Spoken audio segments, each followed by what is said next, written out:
வணக்கம் ஃப்ரெண்ட்ஸ். இது சூரியன் ஃபோன். உங்க சூரியகுமார். இப்போ தான் முறை நம்ம சேனலை பார்க்கணும். மறக்காம சப்ஸ்கிரைப் பண்ணிக்கோங்க. தொடர்ந்து நம்ம சேனலை ஃபாலோ பண்ணுங்க. மறக்காம பெல் ஐக்கனை கிளிக் பண்ணுங்க. அப்போ தான் நான் போடுற வீடியோஸ் உங்களுக்கு நோட்டிஃபிகேஷன் வந்துட்டே இருக்கும்.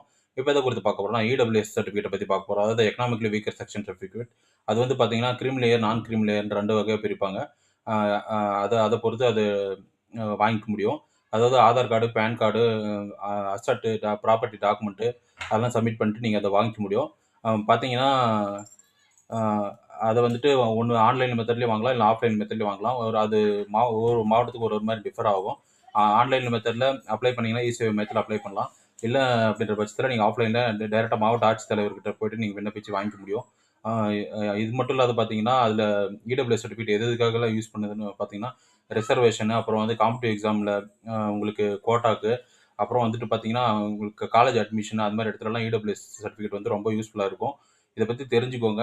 இடபிள்யூஎஸ் வேணுன்றவங்க, சென்ட்ரல் கவர்ன்மென்ட் ஜாப்க்கு போகணும்னு நினைக்கிறவங்க, இடபிள்யூஎஸ் சர்டிஃபிகேட் மறக்காம வாங்கிக்கோங்க. ஆஃப்லைன் மெத்தட்லயும் வாங்கிக்கலாம், ஆன்லைன் மெத்தட்லயும் வாங்கிக்கலாம். இத பத்தி தெரிஞ்சுக்கோங்க. Thank you.